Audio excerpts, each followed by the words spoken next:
Pain is important. How we evade it, how we succumb, how we deal with it, how we transcend it. Hi, I am Sunflower. I am practicing reading out loud by reading the 12 Steps to Changing Yourself in the World, an abolitionist handbook by Patrice Cullors, and we're on step number 6, allow yourself to feel. It's so interesting how we can numb ourselves to make it so that we aren't in pain instead of removing the thing that is causing us pain. And so I am trying to learn how to feel even when feeling hurts. Because I don't want to be numb anymore. It removes us from our humanity, it removes us from each other, it removes us from the future that we're trying to create where everyone has a place. So, step number 6 of 12 steps to changing yourself in the world, allow yourself to feel. Pain is important. How we evade it, how we succumb, how we deal with it, how we transcend it. Audre Lorde in Conversations with Audre Lorde. I'm having a drink of water. I hope you do too.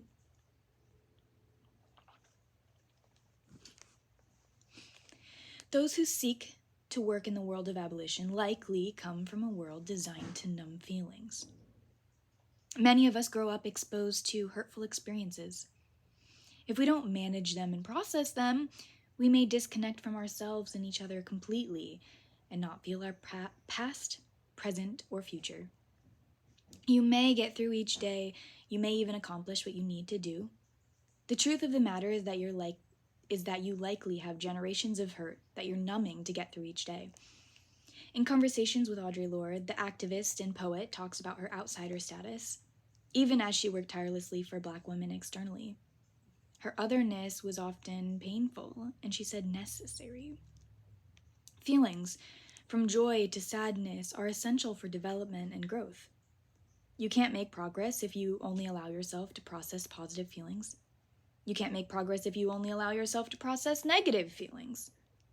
Sorting them properly and honestly and having a plan in place to deal with them is non-negotiable.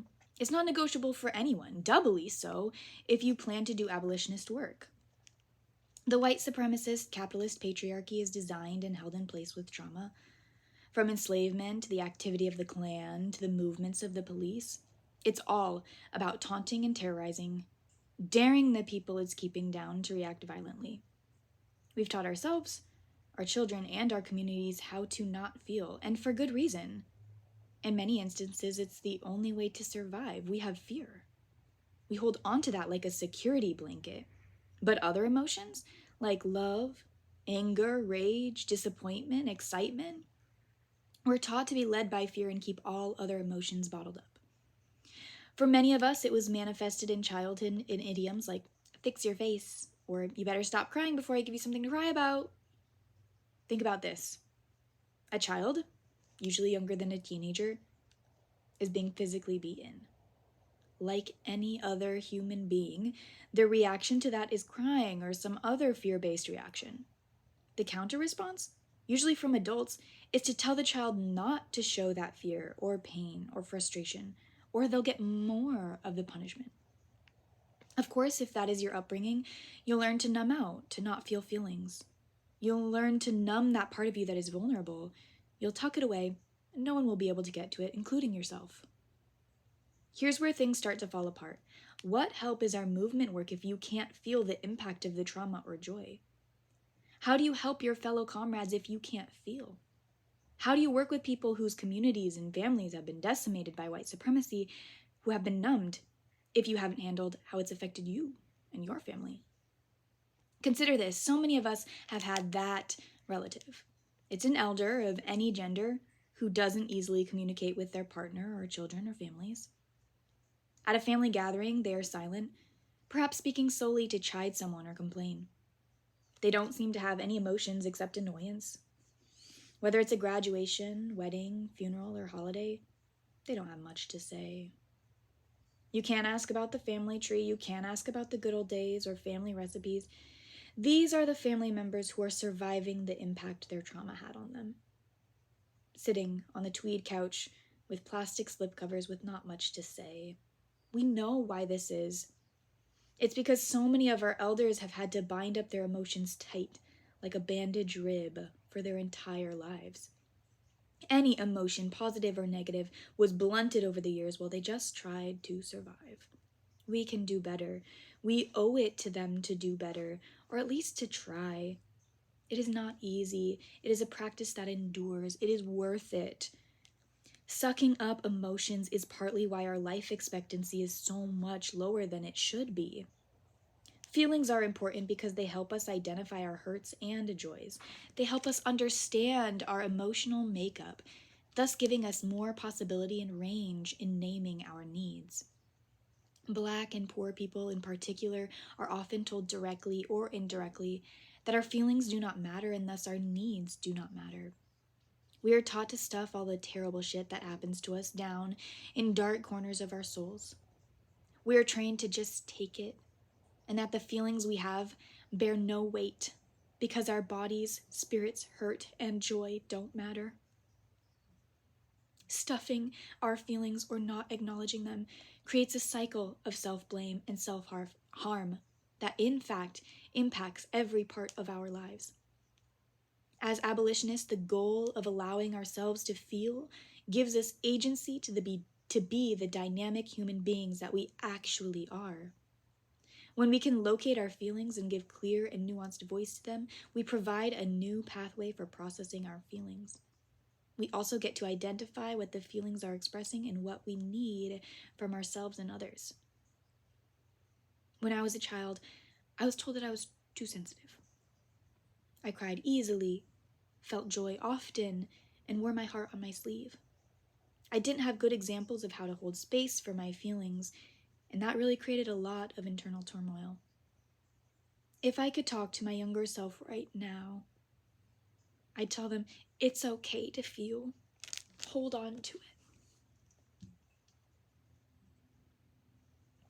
I'd tell her that big feelings are a superpower and if harnessed responsibly, can provide deep healing and understanding. As an abolitionist, I ask us to use our feelings as a first indicator of what we sense we like, love, feel uncomfortable with, or are happy with.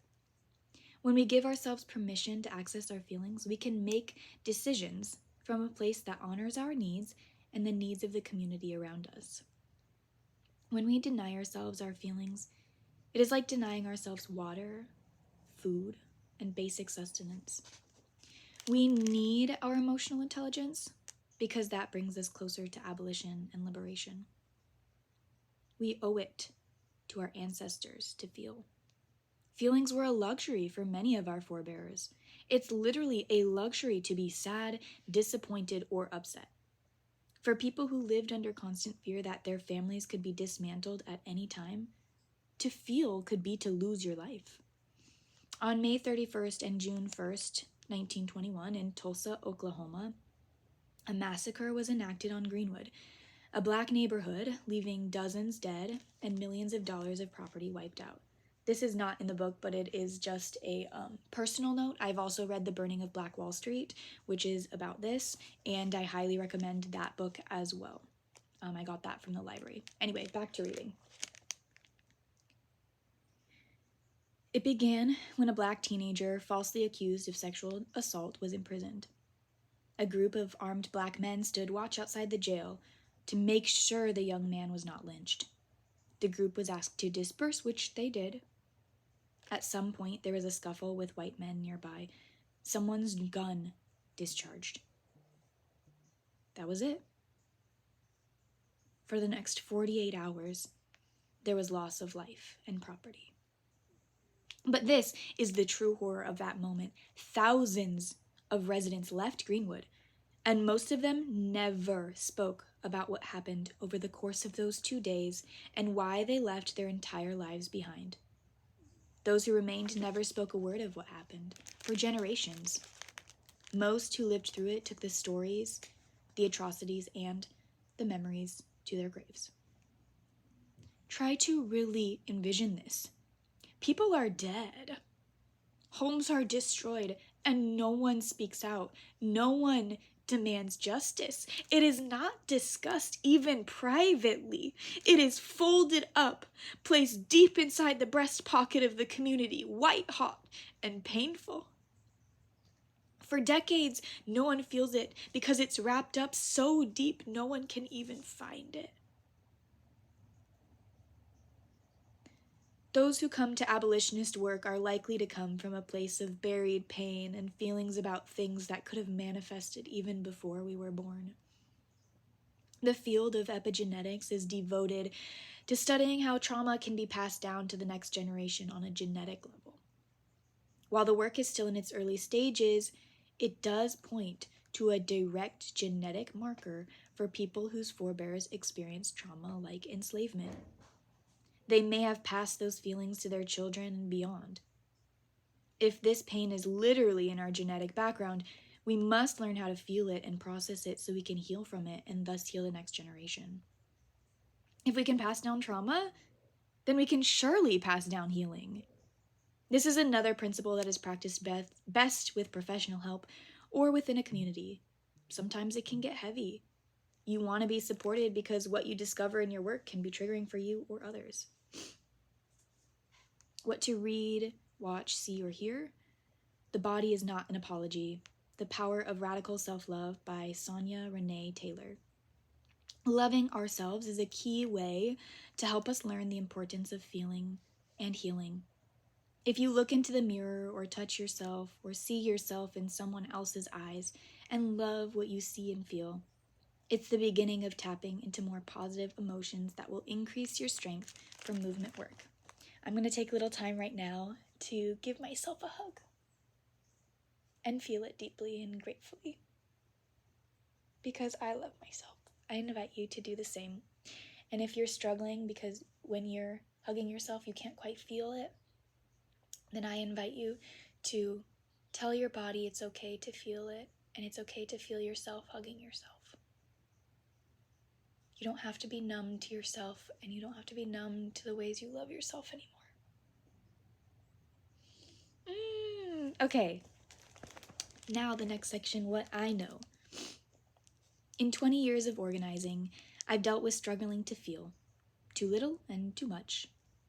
As a young person, I watched older people put together all kinds of ways to not feel, including using one's emotion, usually anger or rage, all the time, coping with drugs and alcohol, which can tamp feelings down, or just completely checking out and not letting anyone in, including themselves.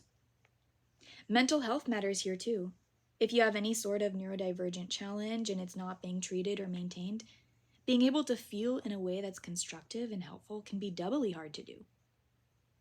Sometimes medications can be suggested to balance out these emotions, but if you depend on a medical system that is steeped in racism and white supremacy, you might not get the care you need.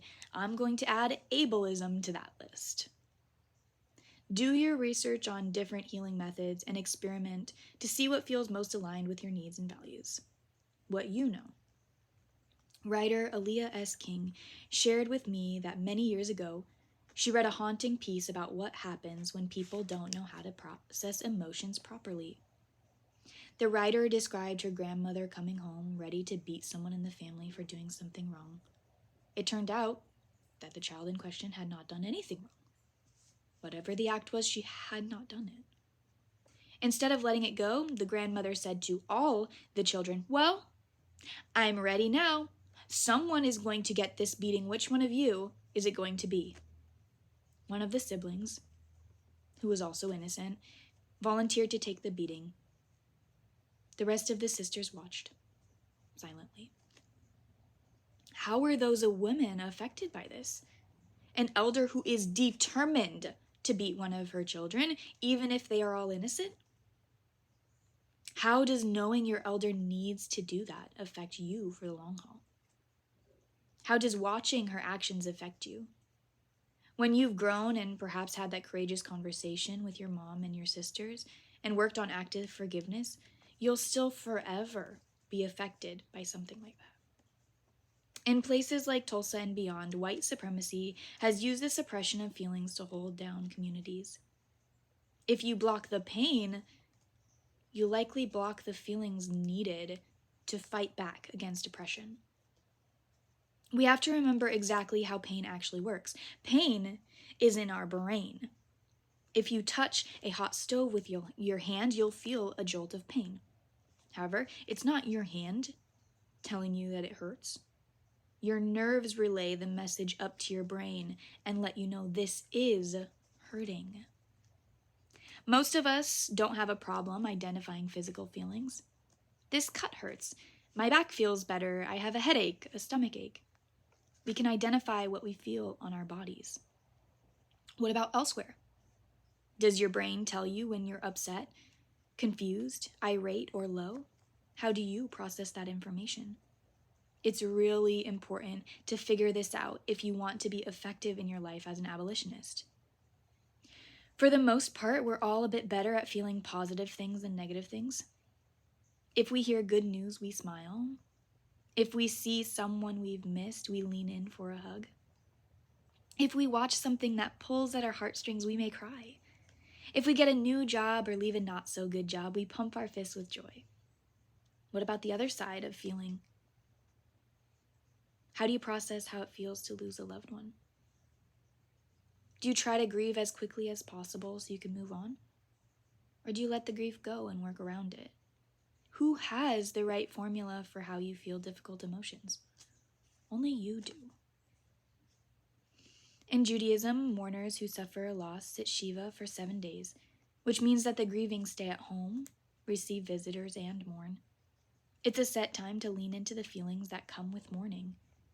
Whether you're completely devastated or only mildly sad, you have this 7-day period to allow yourself to feel. It's socially expected to take time and process. In various cultures, this period can go for as long as several months. In some cultures, it's literally looked upon strangely if someone doesn't wail and cry and show feelings over the death of a loved one. Black and brown folks have their own way of dealing with grief, depending on where they are from geographically and other markers. However, a wake, a service, and a repast are common. The wake is usually offered in the evening for those who can't attend the more formal funeral service, which ends with a large meal called a repast. And these things differ depending on who has passed away and what the circumstances are. The older the person who has passed, and the more expected the passing, the more likely there will be traditional markers. But we usually have a grieving process. The year 2020, with a completely different program, threw this into disarray. Funerals were on Zoom, with fewer than 5 people in person, standing 6 feet apart, in masks. It makes it even harder for us to process grief.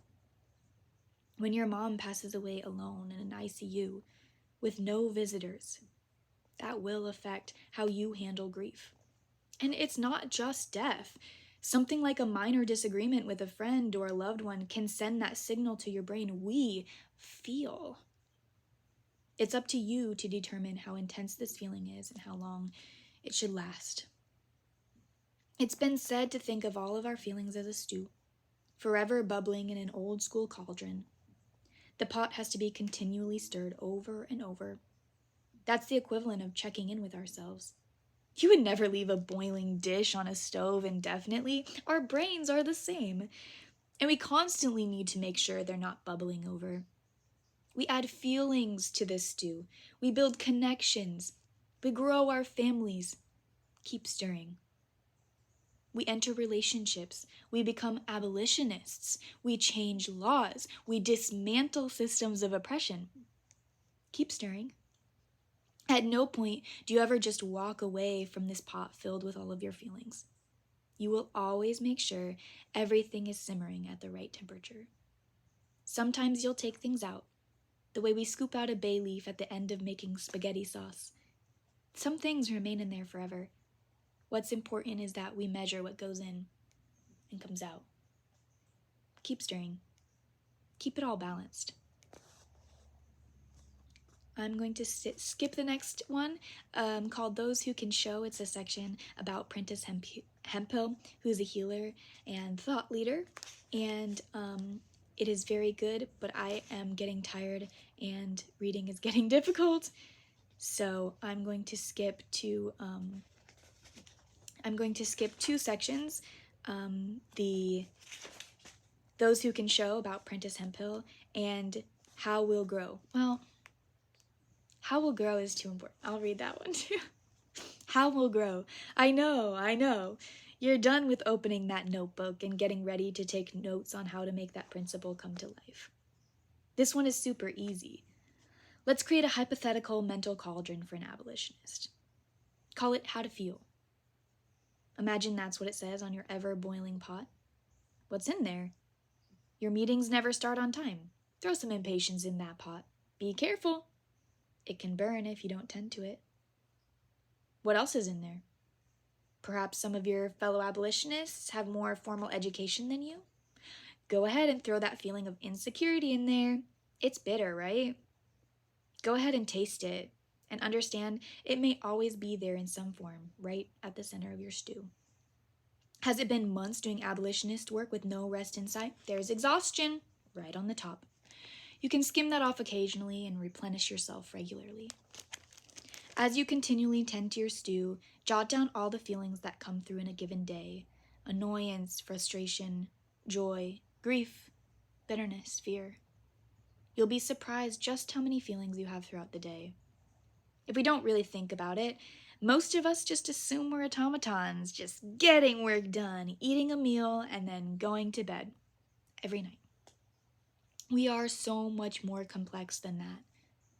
If you don't even recognize what you're feeling each day, you likely aren't feeling it properly, or at all. This is not pleasant. Imagine leaving the house not knowing what you're wearing, or if you're wearing anything at all. Imagine leaving the house not knowing how your hair was styled. Imagine leaving the house not knowing if you have your keys, your wallet, and your phone. These are things that are second nature to us. We check and double check them multiple times per day. We subconsciously reach for those things throughout the day. Do we reach for them? Do we reach for where we are in our feelings? If not regularly, then daily? Weekly? It's likely we don't. You can't be more in tune with where your backpack is than where your feelings are. Check in. Stir the pot. Look for where you are. Remember what white supremacy is. It's the belief that white people are superior and that they should dominate. This has been sustained with many different methods, abject fear and terror among them. It feels as if we can't overcome things like white supremacy. So it's important that we figure out how to put those feelings to work. Abolishing white supremacy and the patriarchy depends on not necessarily controlling your feelings, but understanding them and knowing when and how to expect them. If you have feelings of rage because of things you see in your work as an abolitionist, how can you make sure you process them properly if you don't know how to process joy or simple annoyance? If it's in the stew, it needs to be properly handled if you want to be able to go out and handle the bigger stuff. Bracketing your feelings also helps you understand how white supremacy and patriarchy work. This work will not always bring feelings of joy or peacefulness. You will have to be able to identify, process, and move on. You are literally fighting for the right to exist. You are fighting for the right to emote. You are fighting for the right to speak up for what is needed in our communities. You have to be able to feel in order to get others to understand why you should be able to feel. When you can feel free, you can feel. Leadership is an essential part of movement work. We need to make sure we have strong people at home, at work, wherever you have to show up, being present and leading into what you feel. Abolitionists must have the fullness that comes with true feelings. This isn't simple work. If you need counsel to deal with how you handle emotions, seek it. Remember that you're not just doing it for yourself, you're doing it for your community and for the movement at large. This is the last section, the real world. For femme people in a patriarchal society, this is an especially important principle. We are often raised to nurture others. Often, as the saying goes, mothers raise their daughters and love their sons. Somehow we expect girls to be women without ever having been girls. A young girl will be expected to care for her siblings and do chores around the house, while a brother, even older, might not. It's a legacy that's been carried down for many years, and we actively need to teach femme people that their feelings need to be honored and respected for the entirety of their upbringing and femmehood. They also need the skills, including self-defense, proper education, and self-sufficiency to be able to process feelings that are specific to their lives. When I was younger and took the bus everywhere, I had a ritual I created for whenever I needed to walk home alone at night. 1. Make sure to wear something baggy. 2. Don't look anyone in the eyes. 3. The minute you get off the bus, run. 4. Stay off the sidewalk and always stay in the middle of the street. I would also recite the steps my father taught me on how to defend myself if a man tried to kidnap me. I spent a lot of my youth reciting my survival tools. Women and femmes need to be taught to protect themselves because they're in constant imminent danger. This shapes how we see the world and how we see ourselves. Feelings are developed in individual moments that are taught to us early on. We must work at making space for acknowledging them and being present for the impact they have on our lives. There's some guiding questions, but first I want to ask myself how I feel right now. And I feel very satisfied. I feel very proud of myself. I feel very emotional.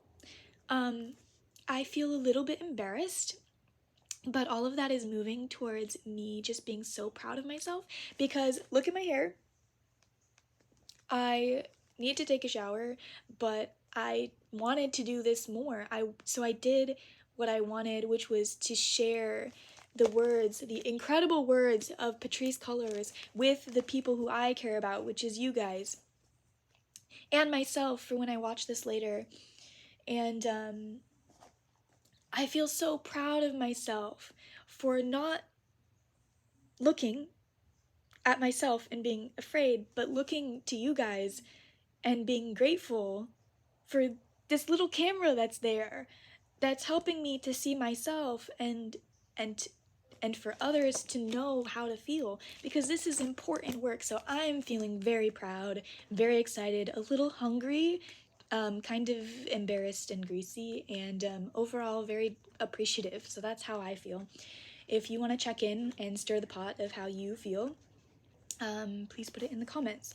Otherwise, these are the guiding questions which you can also answer. In what aspects of your life do you try not to feel? What's the scariest part about allowing yourself to feel? When was the last time you felt deeply about something? Was it a positive or negative experience? How can feeling deeply connect to abolitionist practice and dismantling white supremacy? Okay, well, with that, I want to invite you to look in my description for the website to get this book directly. Otherwise, I have my mutual aid projects for the people who need your help. We have our Palestinian friends and friends who are in Gaza. We have our friend Mem, who is their electricity got shut off yesterday, and they are working very hard to get that back on, and all of the food that was in their fridge is now not safe to eat, so they also need food and groceries, as well as me and my friends. I live with 2 other disabled people. I'm disabled myself. We are all working to heal ourselves and work and heal the community. But right now, none of us can work a normal job, and we are trying to raise funds to move because we have a termination of our lease and we have nowhere to go. So if you want to participate in helping 3 disabled adults and 2 cats get housing so we can continue to help heal ourselves, feel our feelings, and share the changes with this world, including being abolitionist and working to promote other people's mutual aid and needs. And if that's something you're into, please go in the description and scroll through. There's a lot of projects to read their stories and to support them. I am so grateful for you sticking around to the end. You are an abolitionist. You are fighting for change for yourself. And I am so, so proud of you, as much as I'm proud of myself. I love you so much. Spread love today and bring love in your heart wherever you go. Okay, see ya.